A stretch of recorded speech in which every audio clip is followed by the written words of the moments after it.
Damos paso a Ernesto Herrera de Costa Rica. De Costa Rica. Sí, muchas gracias. Muchísimas gracias por la intervención de Jorge. Entonces damos paso a la intervención de Ernesto Herrera de Costa Rica. Bueno, pues muchas gracias. Buenos días para todas y todos. Según tengo entendido, pues hay una posibilidad de compartir una reflexión en un lapso provisto de unos 20 minutos y quiero tomarme un tiempo breve para compartir con ustedes, si me es posible, una presentacioncita muy básica de quiénes somos y desde a dónde estamos pensando con ustedes esta breve intervención. Yo he sido coordinador de una red de pensamiento crítico desde la Universidad Nacional en Costa Rica, que se ha tomado literalmente, se ha sujetado a las formas de producción y de sentido de comunidades rurales e indígenas, sabiéndonos a nosotros mismos y a nosotras mismas desde la comunidad universitaria una comunidad. Nuestro proyecto, nuestra red, se ha impulsado desde la División de Educología, la Escuela de Filosofía, el Instituto de Estudios en Población, la División de Educología, ya lo había mencionado, quienes junto a comunidades indígenas y rurales intentamos precisamente identificar el tipo de pregunta pertinente para la producción y reproducción de la vida comunitaria. Si bien en nuestro tiempo la vida individual, social, es la que se ha impuesto y se afirma, la vida comunitaria ha sido puesta en entredicho constantemente, una y otra vez. Haciendo esta presentación, me encontré con este hermoso trabajo de Bellini, se llama El Festín de los Dioses, y en el cuadro como tal ustedes podrán identificar a los diversos dioses grecorromanos celebrando, ¿cierto?, su vida con vino y manjares. Si prestamos atención al orden social de nuestro tiempo, quienes hacen las veces de estos dioses no son más que el mercado, el dinero y el capital, celebrando de diversas formas, ¿sí? Y de repente degustando lo que juntas y juntas a través de 130.000 años de existencia hemos creado. Hoy, que es día de San José, y que me parece que no es una efemérides que debería pasar por alto, sobre todo siendo nosotras y nosotros pueblos atropellados por la modernidad, que somos pueblos trabajadores y que San José representa dentro de la lógica religioso, espiritual, cristiano, católica, una figura de trabajo, de unión. Quisiera tomarme unos minutos para compartir con ustedes una breve reflexión que he denominado La ley de Dios y la ley de este mundo, disputas teológicas en torno a la vida. Y es precisamente porque a lo largo del primer siglo de nuestra era se despierta precisamente en Roma un movimiento social que no había tenido cabida en la tradición religiosa y menos en la tradición social de la época, que fue la confrontación con el orden establecido. Estas y estos pobres, empobrecidos, explotados, alienados, que tienen características fenotípicas y étnicas comunes, no se limitan al pueblo de Israel, ¿cierto? Son más que el pueblo de Israel.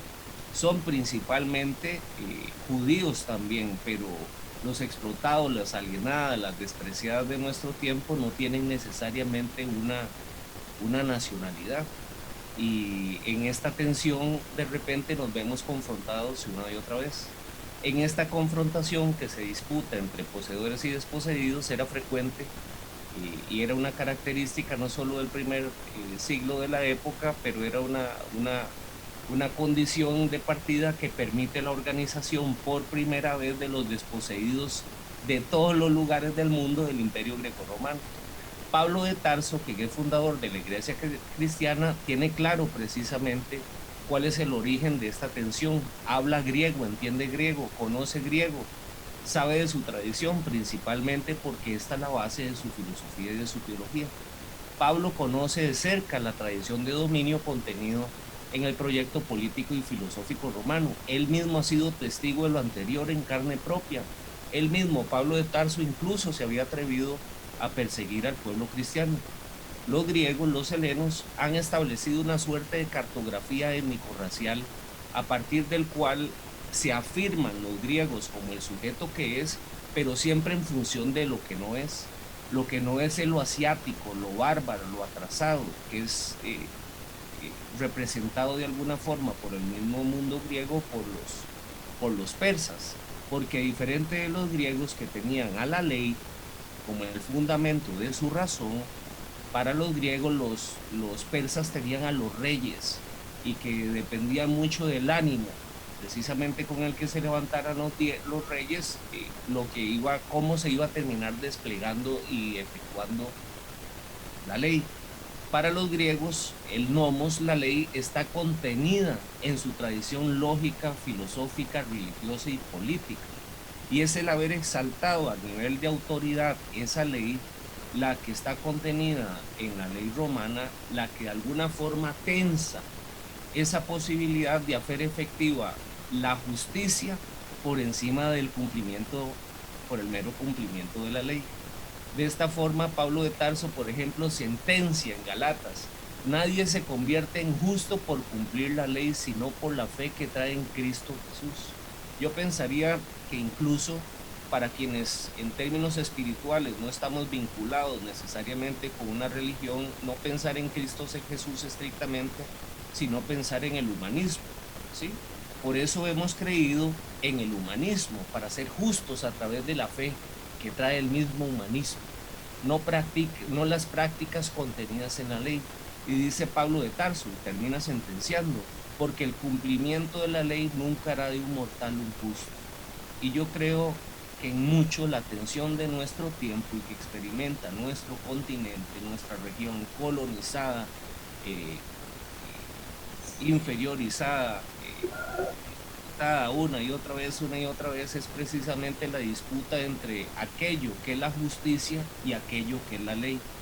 Una distinción muy grande entre una y otra cosa tiene que ver con cómo se afirma la autoridad de la ley por encima de la vida misma y cómo la justicia contempla la vida.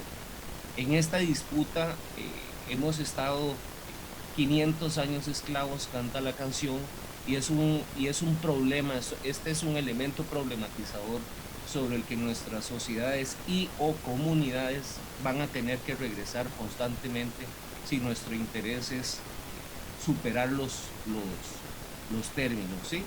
de la discusión.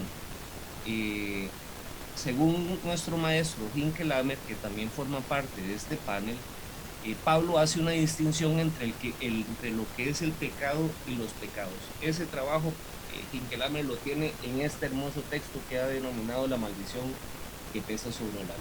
Hinckelammer señala: los pecados violan la ley, sin embargo el pecado se convierte cumpliendo la ley. Quien considera la justicia como el resultado del cumplimiento de la ley produce injusticia. La ley, al ser considerada su cumplimiento como un instrumento de la justicia, se transforma en su contrario. Según palabras de Pablo, siendo la ley de Dios, se transforma en ley del pecado. Y esta es la distinción que establece Pablo en Corintios entre lo que es la sabiduría de este mundo y la sabiduría de Dios. Según Pablo, Dios ha escogido lo que en este mundo aparece loco, y la sabiduría de este mundo más bien afirma esa locura, la que niega la vida. Este es otro elemento problemático en el que hemos quedado atrapadas 500 años y que nuestras comunidades y o sociedades latinoamericanas van a tener que regresar y poner en discusión con mucha seriedad, viéndose a los ojos, si nuestro interés es poder superar las condiciones críticas a partir de las cuales se tensa la vida humana y la red extensa de la vida que la hace posible. El horizonte mítico espiritual, por ejemplo, a partir del cual el pueblo cristiano, que este trabajo, este es un hermoso trabajo que me parece que es importante retomar de Fromm, el dogma de Cristo, que precisamente logra mostrar cómo este pueblo inferiorizado, explotado, que no tiene una nacionalidad, más polula en la Roma de la época, se organiza y al poder que le está negando sus condiciones de existencia. Termino señalando, nada más como una provocación, este señalamiento de Pablo en Corintios, que señala que el aguijón de la muerte es el pecado y la ley lo hace más poderoso.